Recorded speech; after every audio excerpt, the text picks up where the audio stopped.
بسم اللہ الرحمن الرحیم۔ السلام علیکم دوستو، یہ ایک مجرم کی سٹوری ہے جس نے اپنی پوری زندگی چوریاں کرنے، ڈاکے مارنے میں گزار دی۔ کئی معصوم بے گناہ لوگوں کا وہ قاتل تھا۔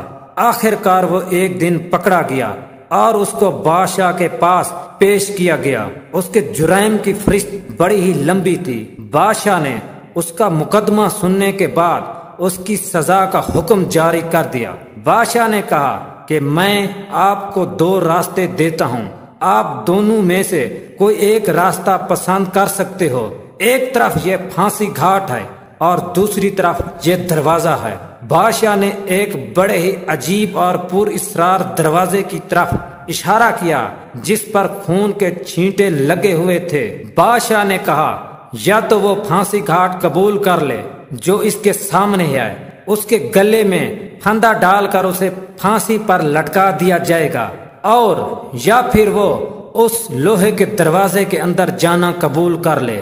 مجرم نے ایک نظر پھانسی گھاٹ کی طرف دیکھا اور پھر اس خوفناک پر اسرار دروازے کی طرف دیکھا۔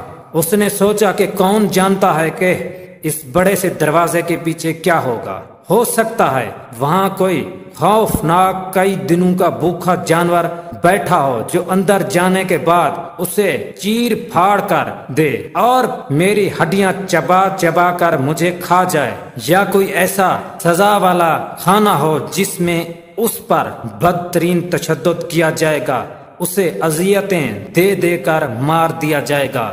کون جانتا ہے اس دروازے کے پیچھے اس کے ساتھ کیا سلوک کیا جائے گا۔ اس لیے اگر مرنا ہی ہے تو کیوں نہ میں اس کا کوئی آسان طریقہ پسند کر لوں۔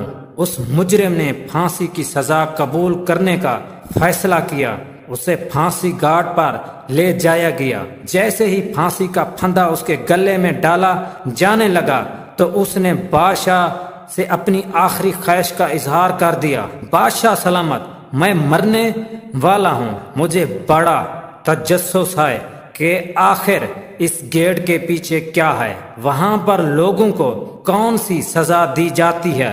بادشاہ نے اس کی بات سن کر مسکرا دیا۔ جب بھی کوئی موت کی سزا والا مجرم آتا ہے تو میں ہر ایک کو یہی پسند دیتا ہوں، اور ابھی تک ہر کسی نے آپ کی طرح پھانسی گھاٹ کو ہی قبول کیا ہے۔ کسی نے بھی کبھی اس دروازے کے اندر جانا قبول نہیں کیا۔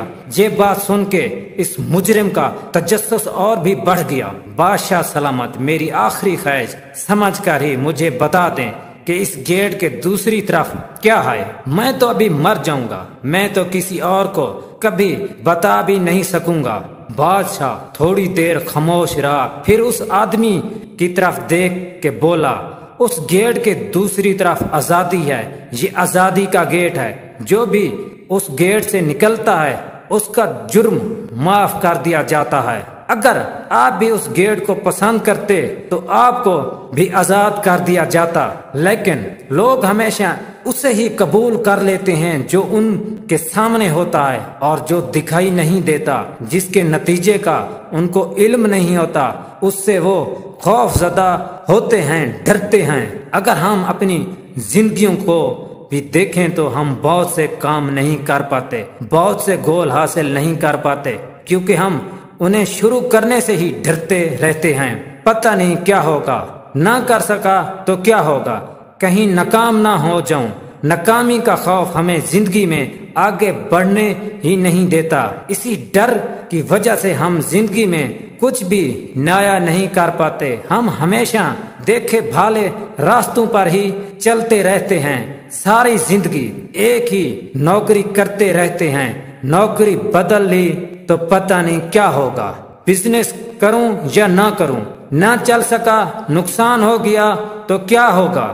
ہم ہمیشہ ڈر ڈر کے فیصلے کرتے ہیں، بند دروازے کھولنے سے ڈرتے ہیں، حالانکہ ان بند دروازوں کے پیچھے ہی ہماری آزادی کا راستہ ہوتا ہے، ہماری کامیابی کی منزل ہوتی ہے۔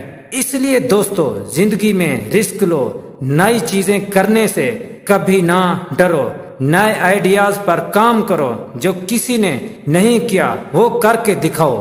آپ سوچیں، اگر تھامس ایڈیسن کچھ نیا کرنے سے ڈرتا تو کیا وہ آج ایجاد کر پاتا، ہماری زندگی کے اندھیرے دور کر پاتا؟ نیل اور مسٹرنگ اگر ڈرتا تو کیا چاند پر جا پاتا؟ تاریخ ایسے ہی کتنے ناموں سے بھری پڑی ہے جنہوں نے اپنے ڈر پر قابو پایا اور کچھ نیا کر کے دکھایا۔